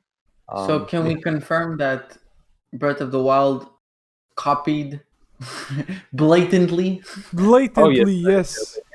I think that Studio Ghibli should sue Nintendo for this. I think it's outrageous. And, Pretty much. Yup. And they begin stalling from them since a long while before Breath of the Wild. So Yeah, but that's they were called actually, Kobashis, I think, right? actually that's one thing I find quite impressive. It's the fact that it's a 1997 movie and animation is that crisp, that like you mentioned about how it looked lifelike. Kodama, my bad. They were called The Kodamas, the little white it's- guys, the little spirits of the forests. But yeah, Kyle, you're right. I mean, the animation is very impressive for that time, and it puts to shame some other work that has been done in terms of story and animation. But yeah, so Ishitaka goes through the forest with these guys, and then there's the first encounter. I'm like he doesn't really meet, but you see in the distance between the trees, you see a deer-like figure. With But it's not. glowing bright light in this Yeah, dark forest. yeah, and you see some deers, but this deer in particular is not like the others, and he's not like the deer on which Ishitaka is traveling. It's another type of deer with I don't know what's it called, but not his horns, but what's it called? I think We can't you have, call it horns, right? Multiple. but but what's on the top of his head is not the same as the other deer. So you can see it in the distance. You don't know what it is yet, and then he continues through the forest, and then arrives at what's called Iron Town, which is the town of Lady Ibushi and all the men that came down the mountain, fell down the mountain, should I say? Yeah, And I don't think they were consenting when yeah, that happened. too bad for them. So when they arrive in the town, this is another part that I like a lot, is that he's interacting with the people in the town, and you see how divided the tasks are inside the town, and how everyone has his little things to do, and how the men work certain things and the women work other things, and you see how powerful and important Lady Ibushi is to these people, and what's the dynamic of the town, and how Ishitaka, even though he saved those men, he's not very welcome at the beginning, but then in the end they let him in, and you can see the whole town, and I really like that part. Excellent part. I also really loved it. I loved how they were also including pretty adult themes, like most of the women were saved from brothels. Mm, So yeah, yeah, you Yeah, wouldn't but imagine that in as a kid, I, right? I really don't think it. I think it's meant that kids can actually uh, watch this, right? Yeah, yeah, I don't think it's. But I think for you to really grasp messages and the stuff that was. I really think you need to be older. I really do. I think you can like it, the movie, when you're younger, but you can't appreciate it since you don't understand it. There's subjects that are mm, you know just a bit more grown up, and that's what I like about it, because it's when people think of cartoons and stuff like that, they go like, like, I don't want to watch that. It's cartoons, it's for kids. But then you watch this and you go, wow, it's actually not like it could be for kids, but it's mainly not. It's this beautiful story that that people of all ages can enjoy. That's what I love about it. I find that's why I think it's. I'll be honest. I think one of my favorite animated movies of all time, just because the fact that it does that, it can help. It can not help. That's the wrong word, but it just reaches so many aspects and is enjoyable to to many different age groups. definitely. yeah, My yeah, you're right. favorite. I'll say it. It's my favorite. Yeah, it's just that there's a couple of in the same family Studio Ghibli movies that I really really enjoy there. So I'm a bit torn on We which should one I do a top prefer. 10 maybe. I mean, yeah, no, top 10 would be easy, but it would be in the top 1 to 3 that I think I would have a hard time placing them. Yeah, right. Okay, top 3. So yeah, let's So continue. yeah, what happens then is that Ishitaka, as the audience does, starts to understand what's going on and what's the problem with the forest, and um, he Why realizes what's the curse, right? yeah, exactly, he realizes what's the curse and what's the problem and what these people are doing to the nature around them, and the reason, because I didn't What's mention Iron this. Town, right? Yeah, Yeah, Jackie. yeah, it's called Iron Town, so they're exploiting um, the ground to get the iron, and they're basically destroying the forest around it. So um, this, well, I think it comes further, but they're explaining that this is causing the spirits to be angry at the humans, basically. Hmm. So we didn't mention it, but when Ishitaka meets, when he saves the two men Just in the before river, they start walking through the forest and reach the village, he yes, meets he a meets. special person. Yeah, he meets the Princess Mononoke. Well, we don't know it yet, but he meets this strange girl that attacked the men on the mountain, So when he goes to the village and he realizes everything, then there's another attack, and Princess Mononoke with her wolves attacks the town, and there's a fight between the princess and Lady Eboshi. They fight, and in this scene, I think you realize how they hate each other. And what happens next is that Ashitaka separates them, and he manages to stop them in the fight and to knock them out. And you can see how pure-hearted he is, and how he doesn't want them to fight. And he says like both of them are in kind of way responsible for what's happening, and that they should not fight. And then he leaves with her, and that's, I think, for me, I think that's the end of the first act of the story. I And think then we he should goes, maybe add that the Princess Mononoke fights for what, and Lady Eboshi fights for what, right?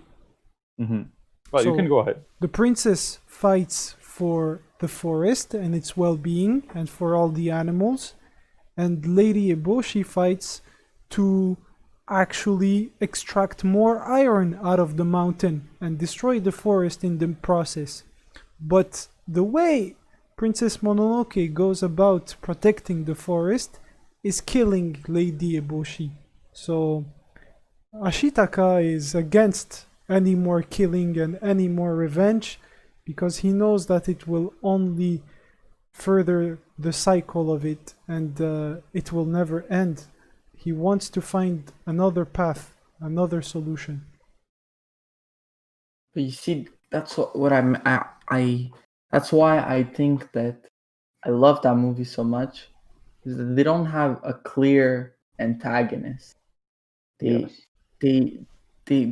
they show an antagonist, or not even, they make you meet the quote unquote antagonist first, and then they meet this other person who you think is the antagonist, right? Because she's there riding her wolves and All then kills scary people. And looking. Yep. yeah, you go like, "Ooh, that's the antagonist." But then you learn, no, she's actually not the antagonist. But then you learn that the antagonist. Anyway, I'm saying antagonist a lot there, but but so you think, that lady, I forget her name Eboshi. there, Iboshi. You at the end you go, oh, she's the bad person, but then you realize, no, she's not, and that's what I love about it, because you have so many point of views, and they give every single one of those point of views screen time and explanation, and they show, and that's what I really like, that it's not this black or white situation, it's this gray murky situation, which is, Yeah, it's one unfortunate. of my favorite scenes in the village where Jackie said he liked it a lot was when she took Hashitaka to her garden and to her little house where where she lets people develop the new firearms, because yeah, in this movie they're like beginning to master gunpowder and firearms, and the people that are expert at crafting them are special people. Do you guys remember who they were? Yeah, the leopards. Yeah, Lady Mm. Eboshi took lepers in, people that were undesirable and rejected and despised, and she washed them and she put on them bandages and she looked out for them. And yeah, you can see how she is a great person. She is a strong woman, leader of the village, has her ambitions, but also has a heart, and that saved those poor people. Yeah, and she puts her tribe first. She puts her people first, and she gathered all these people to create this community, and she is willing to do anything to protect them. And that's why she's an antagonist, but she's not really what we could call like the bad guy that we usually see in movies, especially in animated children movies. It's very complex, and it's very different from what we usually see, and this is also something that I really like about that movie. So right now we have injured Hashitaka that has been Yeah, shot yeah. by the guard while he was breaking the fight between the two women. He took the princess and I think he was shot by accident, right? By one of the yeah, women. it was an accident. Like, the scene is a little complicated, so let's just say that the Anyways, person that if you've shot done him, your homework, you've So seen it. he goes away from the village without any mean spirit or anything towards anyone, and gives back the the princess to the wolves because she is associated to them since the beginning of the movie. He knows that she has to return to them. But he falls from his deer while he was trying to do that exact mission because he's lost too much blood, and the, the injury is very, very deep and deadly. He's gonna die. He doesn't have much left. And it's another scene that is extremely good, and I think one of the best of the movie, right? If you guys want to detail what you remember from it. Wait, which one? When he falls from the deer, or No, from the moment he becomes powerless. yeah, well, like she decides to bring him inside the forest. I'll skip ahead to that because the little things happen, but basically what happens afterwards is that she decides to bring him into the forest to take care of him and to heal him before he dies. And She doesn't have that power though. no, so she um she gives him to well it's such a great scene. I love it. It's one of my favorite scenes of the movie. But she lets him in the middle of the forest near this not pond but like this A small lake lake, yeah. where the trees can grow and everything. And you have all these shots in the movie where everything is going not too fast, but you see what I mean. It's very dynamic. You have this shot, and it's and then you have one shot of the ground and you can only see the grass, and then the shot is extended and it lasts longer than the others, and then you start to notice, you start, okay, something is happening there. And then you see like just the what's it called, the paw of the deer god that we saw at the beginning in the distance in the light. And And we then you understand that he yeah, is actually the spirit of the forest, the god of the forest. yes, yes. And as he walks on the grass, you can see flowers grow, and And small feign, and yeah, feign. So he yeah, creates and takes. He yeah, gives he's the life and he takes life. and there's the small music playing, and then when you see the face of the spirit of the forest, the music stops, and I found it brilliant because it's It's a shock, I right? don't know. Yeah, exactly. It's amazing. It's I looked at it and I was amazed because such a special moment when you see its face. I don't know how they drew it, or what they did to the face so that it's so impactful. But when you see it, it's like the time stops and you don't understand what you're seeing, and it's beautiful and it's monstrous at the same time. It's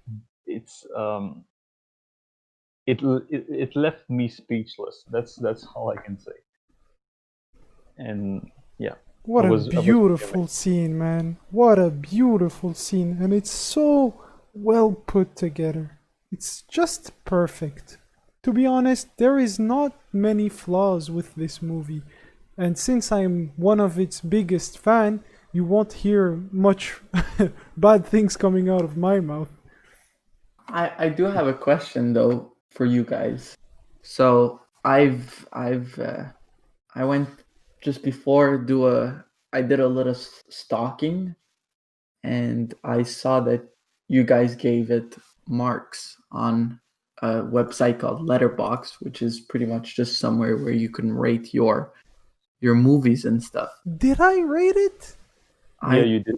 I think you did, and maybe Jacky just put his rating. You maybe have done it a while ago, so maybe you've decided that you can change. but both of you gave it 4 stars. Now, Out of how many? out of 5. Nah, man, it's And- a 5 stars movie. Okay, because for me, it's a 5-star. Yeah. Now, I want to know. So, if you agree with me, I want to know why you put it 4 stars. What made it lose that 1 star? If you see it that way, if you see it another way, go ahead.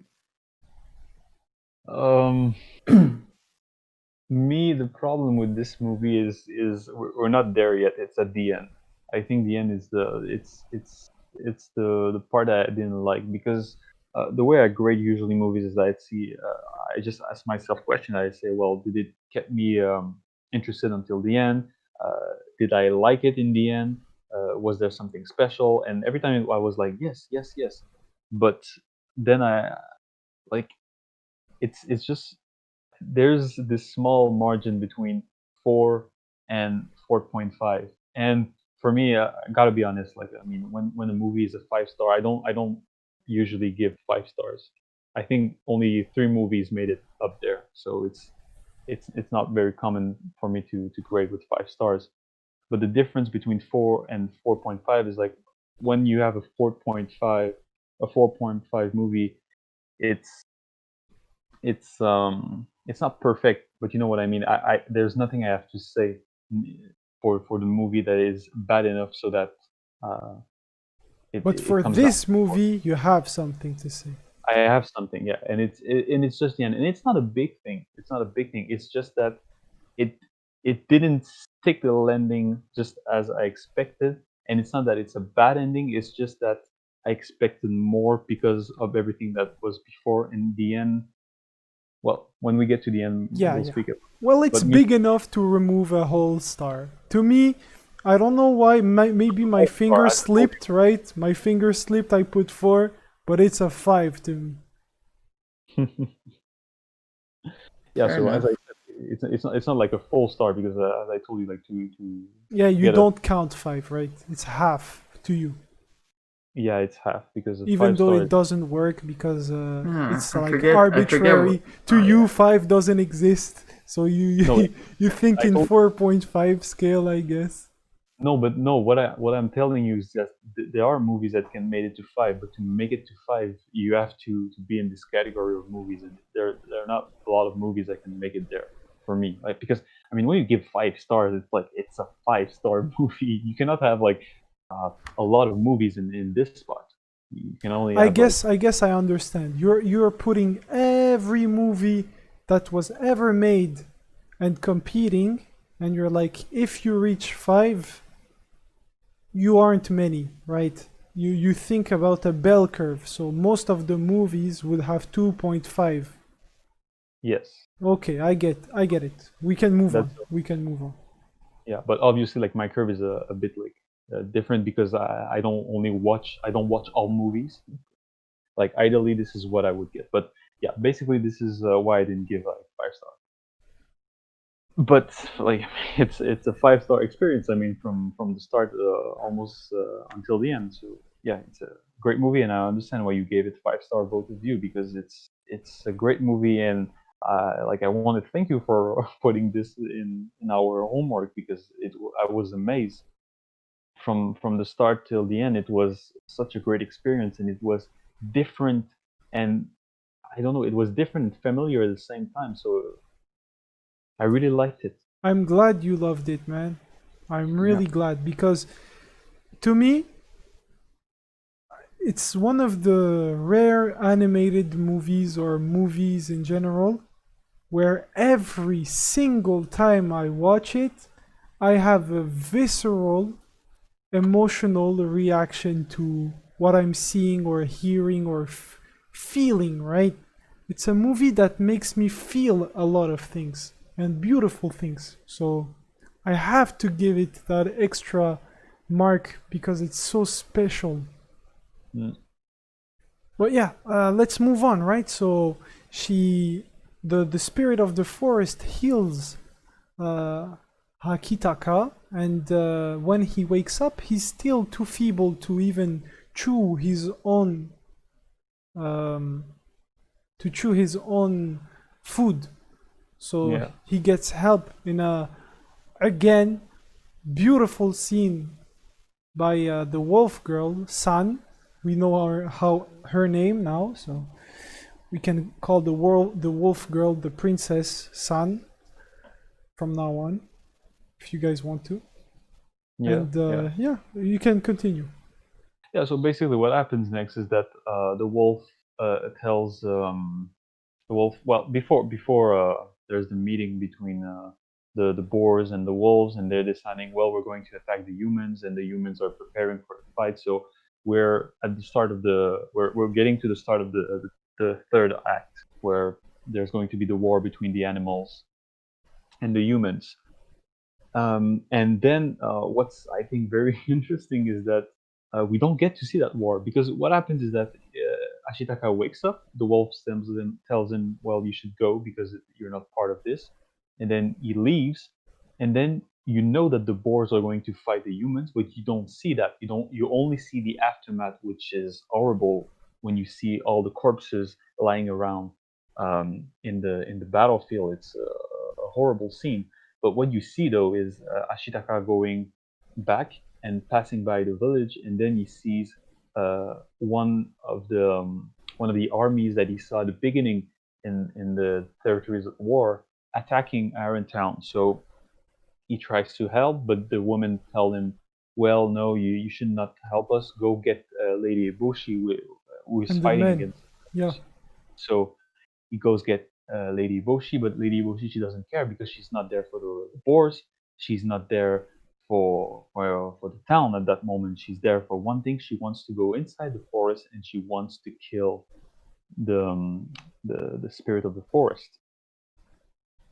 And we don't know, we know why she wants to kill it. She wants to kill it so that she can continue to destroy the forest basically, and provide for her town and for her people.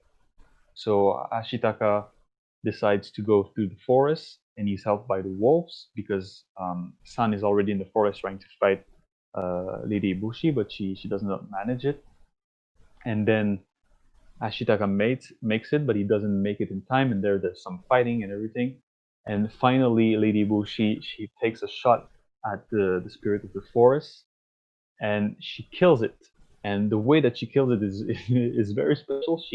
She puts a bullet inside its neck as it's transforming, and so that the neck collapses and the head falls down, and then one of the mercenaries that was there picks up the head and puts it in a, what's it called, like a metal barrel, Yep, and locks and it then, up. And yeah, the locks it up. idea is to bring it back to the Emperor because the mercenary has his own gain from that mission. Yes, yes. So this mercenary is the one that we saw in the beginning. So it's the same one that helped Ashitaka. That old funky guy that was really cool and all? Yeah, Yeah, that's the one. yeah. But that guy had his own plans, and well, so off they go, and Lady Eboshi gets wounded, and no matter that she killed the spirit of the forest, Ashitaka still saves her, and then off they go. They go from the forest because the spirit, you think it's maybe it's the end because it Just to precise, right? Save her from who? save her from the spirit, because what's happening right there is that you think that once that she shot the spirit of the forest, it dies, but it doesn't. It's just transformed into something very horrific, and then you see that this evil substance that you say at the beginning is coming from now the spirit of the forest, and but now it's bigger and it's not as uh, um, separated from the rest. It's more homogeneous, and it just uh, when it touches you, it kills you. Yep. So Ashaka saves Lady Iboshi. They go on Dosan, the island, right? And they when go on they're the there, island. they meet San. Yes, and San is not okay with that because she wanted to kill her because she shot the spirit of the forest. But in the end, they manage to like to come to some sort of agreement, and they leave the forest together. and then afterwards, Ashitaka and Sun are going to track down the mercenary as the spirit of the forest is tracking, is For its like own coming head, after it. right? Yeah, to get the head that is in the barrel. And finally, Ashitaka is going to manage to get there and to convince the mercenary to let go of the head so that they don't die, because they get cornered by the substance of the spirit of the forest. And then he is going to give back the head to the spirit of the forest. And there, then this is where I didn't like the ending. From this point, is that basically how the movie ends is that he gives back the head, and the spirit of the forest just destroys everything around it, and everything is just growing back. Everything is back to normal. There's like this big old the big forest comes back, and all the grass comes back on the mountain, and the village is destroyed. But Lady Boshi, she's determined to rebuild the city, and Princess Mononoke goes back into the forest, and Hashitaka, he doesn't have his curse anymore. I think the spirit of the forest healed him, so that's nice for him. And then I don't remember, what does he say. He says, yeah, he's going to help Lady Ibushi with the people. That's right, from Irontown. And he's going to pay her some visits whenever he Yeah, can he's in going the to pay her forest. some visits, and that's how the movie ends. No, you forgot to precise that Lady Eboshi said that she's very thankful that they managed to save their lives, and she is going to rebuild the village in a better way. She wants to do Yes, you're right. right You're right. this time. Yeah, you're right. Yeah, I forgot that. Yeah, that's yeah. So that's basically how we view the story. I'm just gonna add also a little I'm just something. When you said that it fell down and it completely like gave back life to everything, it didn't make things grow magically, like back to their full extent. As Jacky was telling the story, most of, like, everything died. It was a big cataclysm. It was like the god of the forest, the spirit of the forest. Like we say, he has the power to give life and to take back. But once you take off his head, he only spreads death. He only takes life away. And he took life away for I don't know how many square miles. It was like 15 mountains without any more life, anything. Everything was dead. And when he like exploded, right? He just let the grass begin to grow. Like you saw greenery again. It wasn't completely dead. It wasn't without consequence. That's what I mean. There is no tree now. There is no the resources that they might have had to rebuild the village. Well, they have to do something else, right? Yeah, you're right. You're right. It doesn't like everything surrounding the village. It doesn't grow back to the way it was before the village was there. That's right. It's just it explodes, and it's just that it gives this sense that now there's something to care for, and that can grow and become. Exactly. You have to nurture it. You have to Yes. make it grow. Yeah. With care. And what I loved about this movie, right, is that it's full of symbolism, right? It's something that we should show in all schools. At the same time that we try to speak about the environment and climate change, this is the kind of thing that people need to understand, that the greedier you are, like Lady Ibushi, and the less you care about the very earth you live on, it's gonna bite you back, and it's gonna be the end of the world. It's gonna be death everywhere. So Yeah.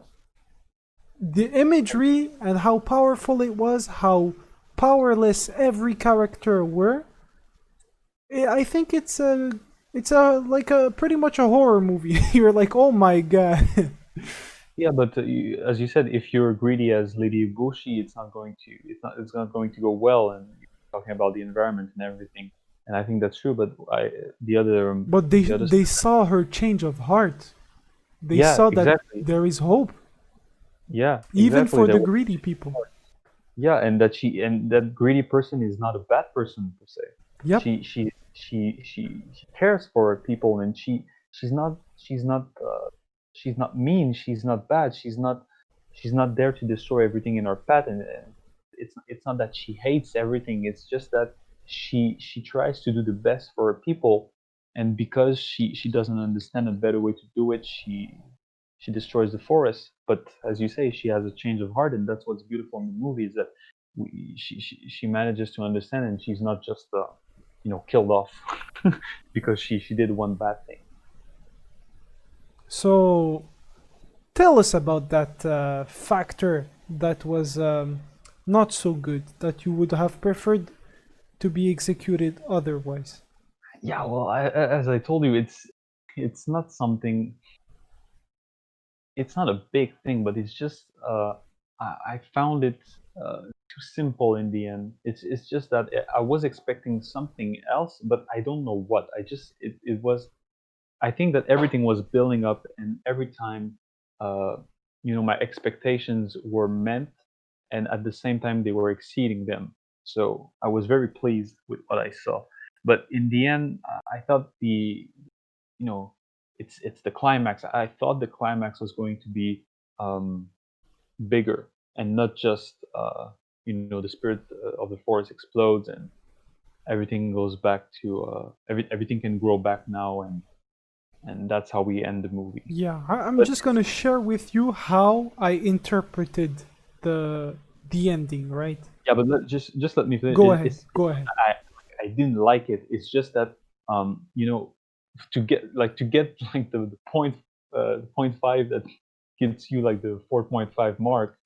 You have to like when you stick the landing is like, oh my goodness, that was great, and bam, you get your 4.5. Okay, so if you have to think about it, it doesn't deserve it. You have to feel it on the spot. Yeah, it's very subjective. It's not something like I say like no, it's not a good ending. It's not that. Yeah, It's yeah, just that. those are your factors, right? Yeah, exactly. So, like I said, how I interpreted was the fact that we had a camp that was greedy, that was hunting down that spirit of the forest, and that was pretty much representing man that disrespects nature and exploits it outrageously. And then you have the camp of Hashitaka and San that were trying their hardest to preserve the spirit before they killed it. And even when they killed it, they never gave up and they went ahead, found the guy that had the head, and when it mattered most, when he told them, hey, you just gotta wait a couple more seconds, the sun is gonna rise up, and the spirit is gonna be just like a bad dream. It's gonna go away because that's how it goes, right? In the movie, the spirit, when the sun goes up, vanishes, and when night Hmm. comes, it appears. And it can change form between a giant, like made out of ether or something like that, nature energy, and an animal that looks funny. But it was in that big form without its head and spreading death everywhere. And he was like, yo, if I can be just like, just this extra step greedy, my dream will be fulfilled and we won't have to hear about the spirit ever again. Just leave me that sunrise and things are gonna be okay. And they were like, absolutely no. You're going to give back that head to the spirit of the forest, whatever happens. May it spread good things or I don't know what, but at least we will give back to the forest, to the spirit of the forest, what is theirs. So in that mindset, what I see is some kind of message to our generation and future generations that even in hopeless times, when you think that you don't have the power to change much, to do what you think is right. And in the end, as you saw, everything came back together. But they didn't have that guarantee. But they still did it, right? That's how I see it. And that's how why I feel the ending is so good, because right after that, you see Eboshi's change of heart, you see the every villager's realization of how wrong they were treating the forest and how close to death they all were, the cataclysm that was dooming them, and that now it's good, man. They understood their lesson, and they're going to live with the forest, not against it. That's how I felt, right? Yeah, no, I agree with you. I think that's definitely something that we can get from this movie. I don't know what Kyle think. I've talked a lot because I was explaining the story as I was giving my opinion, but I don't know what Kyle thinks of. Go ahead, Kyle. Well, I kind of agree with what you said about the ending there. Not you, Jacky. That I agree there. Everything that you said. The only thing that I would maybe add to that was, I don't know. I've always had this I guess thought, and I find that I think about it a lot. I always think, like, because I find it links to real world problems. Yeah. For example, like, pollution and all of that, the way we treat Earth, and how we're destroying. I think it's almost not almost. I think it's an analogy for, metaphor. And so when I look at that, I always have this thought where I think that planet Earth is like this. I'd say it's this immortal being, right? Bear with my example. I know it's not immortal, but let's say it is, right? And we're not, right? There's been period after period of extinction, and creatures and whatever die off, but the only thing that stays constant is Earth and nature, like plants and stuff. They always grow back, and no matter what the fuck you do to it, they come back. And I like that about it. I find this movie kind of supports this idea of mine that when you're polluting or something, what you're doing is you're not destroying the Earth. The Earth is gonna grow back. It's gonna be fine. And for them, it's a tiny little thing, right? In millions of years, it's gonna be back. And for a million of years, for them, for Earth is a second. But us, we're the ones killing ourselves. We're destroying the environment and everything, so we can't live on it. And Well then said. we can't survive that period where Earth heals. So that's why I find in this movie, they shoot the actual forest, right? Spirit of the force, the god, destroy man. it. Yeah. Exactly. So I just see it as this amazing, analogy where they're saying, okay, well, you're destroying the forest, you're killing it. However, you are it's gonna come back, and at the end they give like this last chance. Look, you destroyed it, but here it is. Here, we're gonna keep it for you.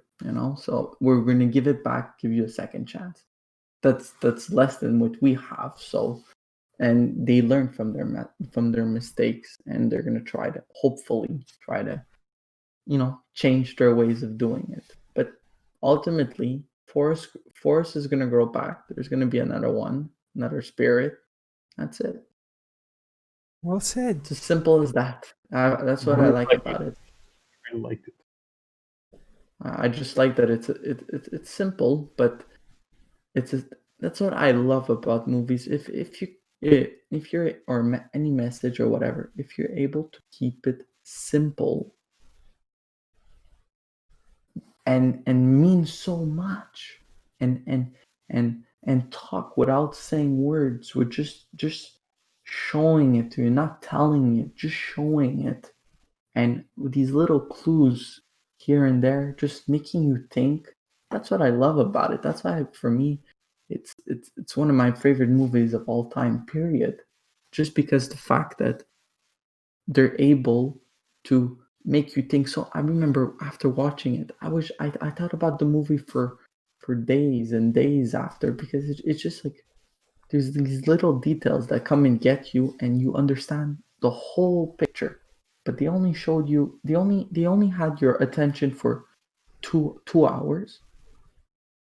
But that's not true. They didn't have it only for 2 hours. They had it for days after that. And that's what I like about it. If a movie can make me think about it after a week, after 2 weeks, after a month, like actually think about it, not just, oh, somebody talked about it and you remember, then that's when I think a movie is successful, and in terms of just transferring its message. And I think Princess Mononoke will forever be incredible because of that fact that it says so much with not that much. It's not a complicated story. It's a pretty, easy to follow. Nothing, there's monsters and stuff, but it's easy. It's an easy story, but it's so complex. Yeah, and it goes straight to the heart. That's the thing. That's the thing I love about this movie. I don't know how it affected you guys personally, but like I said, at many moments in the movie, I I came close to shedding a tear. Like my eyes got wet, and I was like, "Bro, this is crazy. This is so powerful." I don't have this while watching most of the things, right? Except when some movies treat about talk about some specific themes that are like super close to me and that do it well. Most of the time, it doesn't trigger these kinds of emotions, and when once it does, right, you remember it. You remember it, and it's so much more than just emotion, right? Because it harkens back to what it is to be a human being on Earth, and it's just so beautiful, man. And the fact that they managed to put in themes like revenge, themes like love, themes like being a woman is not inferior to being a man, and that the greatest characters are pretty much all women. Like there is so many good things about it, and men have their value too. Like that's what's crazy about this movie. It's that it hits right, the right notes again and again and again for so many topics and subjects, and it becomes something special. It becomes something that it's not that you don't mind rewatching it, you're looking forward the next time you'll watch it. And that's what happened to me. This was my third viewing, and wow, simply. I can't wait for the fourth time. I'll probably like leave it for in a year or something like that. Well, I don't know if anybody has anything to add to it there, but Because it's I really already think been 2 hours and 10 minutes, baby. God damn. All right. that yeah, We can. I had everything I had to say. I don't know if you guys had anything else to add. Yeah, no, I think you said, both of you said beautiful things about it, and I think that's the best way to end it, because yeah, truly it was a memorable experience, and me as well. I'm looking forward to the next time I will see it, because I want to rewatch it, because I really enjoyed it. I'm so glad you enjoyed your homework, my friend. Next homework, can someone remind me? Oh yes, oh yes. So the next movie homework is from me. It's it's not in the same category, but it's a movie called Nocturnal Animals. Hmm. It's a movie that came out in 2016. Um, very different from Princess Mononoke. It's not about the same thing. Um, well, we'll see. I like this movie a lot. I'll tell you guys when we discuss it in the next podcast. But yeah, so Nocturnal Animals. I hope Perfect. you guys took your notes. And until next time, farewell. Ciao, ciao, everyone. Ciao. Ciao.